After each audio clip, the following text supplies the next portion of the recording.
Hello everyone, good morning. Alright, so kamusta kayo? Ngayon ay umaga tayo nag-live at magbabasa ng Bible. Or sakto, wala kasing devotion. Okay. Pero ngayon ay tayo yung magbabasa ng Bible or yan, tayo mismo yung magdi-devotion. Okay. Kasi meron kaming devotion sa may Facebook group kami. Ako si pastor namin yung devotion sa morning. Pero dahil pumunta sila sa Bulacan, so hindi na nakapag-devotion. So ngayon, kumbaga kapag mag-devotion ako ngayon, kasama ko na rin kayo. Alright? At ilang araw din tayong hindi nakapag-devotion. Okay? Dalawa, I think. Nung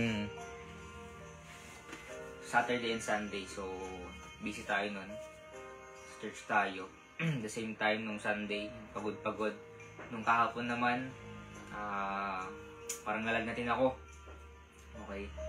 Kasi late na rin ako. Pero biyaya ng Panginoon, ako'y nakapagpatuloy. Alright? At ngayon ay samahan niyo ako na magbasa ng Bible sa ating journey. Alright? Ito ay pagpapala sa atin. Lahat tayo na nakikinig sa atin. And shout out sa mga bagong pasok dyan. Okay, ako ay masaya na kasama kayo. Okay? At nawa ay maging pagpapala ito sa inyo. Alright? Ngayon ay nasa Matthew chapter 26. Alright? Verse 31 na tayo hanggang 35. Alright? Shout out kay April Joy. Okay? Alarcon. Salamat sa pag-tune in. Alright? At ngayon, sa verse 31 hanggang 35. Ganun ulit. Magbabasa tayo ng Bible, ng verse at pipili tayo ng isa, okay, na magiging lesson sa ating buhay. Alright, at pwede natin i-apply din ngayon. Okay, ngayong umaga. Alright, so, ang ating title pala ay sinabi ni Jesus ang pagkakaila ni Pedro. Nasa caption yun. Alright, sabi sa verse 31, Matthew chapter 6, verse 31, nang magkagayon ay sinabi ni Jesus sa kanila, kayong lahat ay matitisod dahil sa akin sa gabing ito, sapagkat nasusulat. Sasaktan ko ang pastol at ang mga tupa, ng kawan ay mangangalat. Verse 32, ngunit pagkatapos na ako ay ibangon, ako ay mauuna sa inyo, sa Galilea. Sumagot si Pedro at sinabi sa kanya, kung ang lahat ay matitisod dahil sa iyo, kailanman ay hindi ako matitisod. Verse 34, sinabi ni Jesus sa kanya, katotohanang sinasabi ko sa iyo na sa gabing ito, bago tumilaok ang tandang, ay 3 ulit mo akong ipagkakaila. Sinabi ni Pedro sa verse 33, okay, na hindi niya raw, okay, na ipagkakaila ang Panginoon. Okay, kumbaga confident siya sa kanyang sarili na hindi niya ipagkakaila ang Panginoon. At sabi naman ni Jesus na katotohanan sinasabi ko sa iyo na sa gabing ito, bago tumilaok ang tandang, ay 3 ulit mo akong ipagkakaila. Okay, bago raw tumilaok ang manok, okay, 3 beses raw ipagkakaila, okay, ang Panginoon. Di ba sinabi ni Pedro? Yun nga. Sabi dito sa verse 35, sinabi ni Pedro sa kanya, bagaman kailangang ako ay mamatay na kasama mo, hindi kita ipagkakaila, gayon din ang sinabi ng mga alagad. Alright. So, ang napili nating verse dito, okay, sa verse 34, natutong sinasabi ng Panginoon, na sinabi ni Jesus sa kanya, katotohanan sinasabi ko sa iyo, na sa gabing ito, bago tumilakot tandang manok or ang tandang, ay 3 ulit mo akong ipagkakaila. Okay. This is the lesson learned. Kasi si Pedro ay naging malakas yung loob niya, naging confidence siya sa kanyang sarili. Okay. Siya ay naglakas loob na sabihin sa Panginoon na hindi kita ipagkakaila. Yun pala, okay, ang Diyos na nagsabi na 3 beses mo akong ipagkakaila. Ano ibig sabihin nun? 3 beses niyang, okay, sasabihin sa mga naghahanap sa Panginoon or mga kawal, mga soldier dati, 3 beses niyang sinabi. Kasi tinanong si Pedro, okay, kung kilala niya ang Panginoon, okay, parang ganun. Sabi niya, hindi. Okay? So, gumagawa na lang ako ng illustration.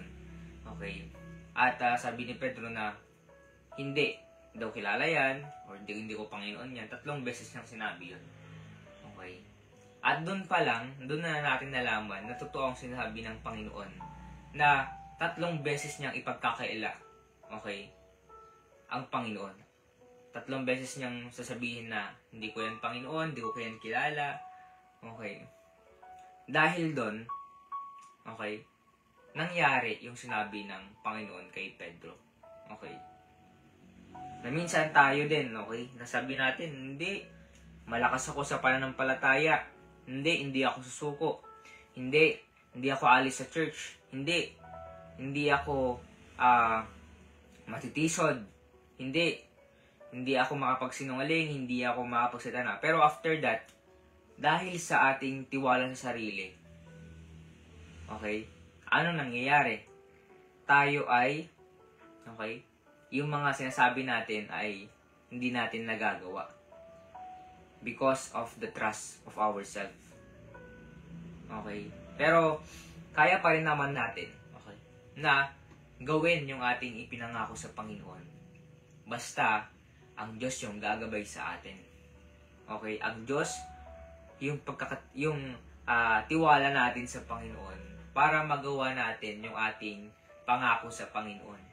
Mag-pray tayo, Panginoon, hindi ko to kaya. Pero sisikapin ko na hindi ako lalayo sa iyo, sisikapin ko na hindi ako lalayo sa church, sisikapin ko na lagi akong makapag-church, makadalo sa mga Bible study, okay? Sisikapin ko, Panginoon, hindi ko ito kaya kayo na po yung bahala. Pwede nating ipag-pray sa Panginoon yun. Hindi pwedeng nagtitiwala tayo sa ating sarili mismo. Okay? Kasi si Pedro, siya ay nagtiwala sa kanyang sarili. Kaya anong nangyari? Okay, nangyari nga na pinagkailan niya ang Panginoon. Okay, 3 times niya pang sinabi. Pero after that, nung nagkamali si Pedro, akala niya, okay, hindi niya ipagkakailan ang Panginoon, pinagkailan niya. Humingi siya ng tawad sa Panginoon. At ganoon din na naman tayo. Kapag hindi natin nagawa yung isang bagay na ating pinangako, hingi tayo ng tawad, mali ko ito, kaya humingi ako ng tawad. Okay? Kaya si Pedro, okay, siya ay nagkasala, pero ang Diyos mapagpatawad. Alam nyo ba yun? Ang Diyos mapagpatawad. Basta magpakumbaba lang po tayo sa Panginoon. Kahit anong mangyari, kahit malala pa yan, okay, kahit sabi mo, iisip mo na masama ka na sa buong mundo kasi may ginawa kang kasalanan, papatawarin ka pa rin ng Panginoon. Papatawarin pa rin tayo. Basta makita lang ng Panginoon yung ating puso na tayo ay nagpapakumbaba, tayo ay naghumingi ng tawad, okay? Hindi natin sinasadya, at nawa hindi na natin ito uilitin pa. Alright? Kaya ang Diyos mabuti siya. Ang Diyos mabuti eh. Kaya kahit anong gawin natin, kumbaga, naiintindihan ng Panginoon. O anak, halika na dito. Lapit ka na sa akin. Kahit nagkaroon ka ng kasalanan, lapit ka na sa akin. Kasi nagpakumbaba ka, lapit ka sa akin.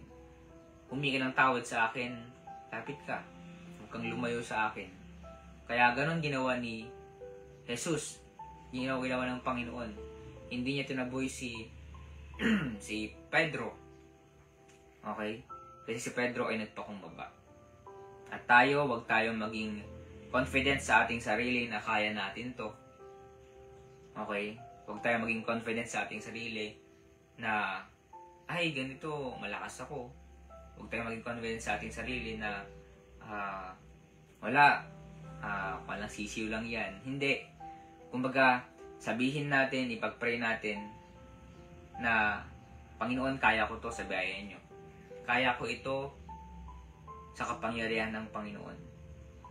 Kaya ko ito dahil sa Kanya. Okay? Kaya, habang may oras pa, Okay? Habang tayo ay andito pa na naglilingkod sa Panginoon, okay? Porsigihin na natin na tayo ay makapaglingkod, makabawi sa Kanya. Kung nakagawa man tayo ng kasalanan, hindi bawi tayo. Diba? Tayo ay mag-soul winning, tayo ay mag-church, tayo ay maglingkod sa Kanya. Bawi tayo sa Panginoon. Okay? Kahit man tayo ay sobrang kulit na, okay, bawi tayo sa Panginoon. Okay? Dahil time will come, okay, may purpose yung ating failure sa buhay. Okay? Lahat tayo nagkakaroon ng failure sa buhay. Doon tayo nag-grow.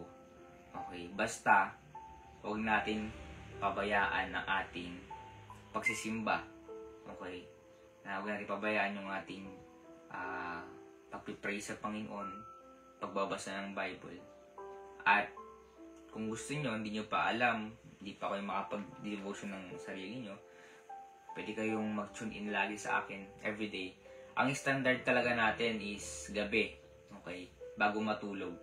Okay, so kung gusto nyo mag-tune in lagi dito, every standard, ang tinitignan pa natin na pwede is 11:30. Okay, pero sisikapin natin na mas maaga. Kumbaga siguro 10:30. Ganyan. Ganun. Pero ipag-pray natin kung ano yung kalooban ng Panginoon. Alright? So, salamat sa pakikinig.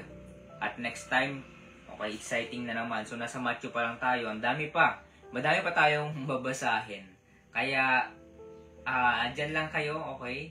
Hintayin nyo yung aking live everyday. Okay? Sisikapin ko. Okay? Biyaya ng Panginoon na makapag-live tayo.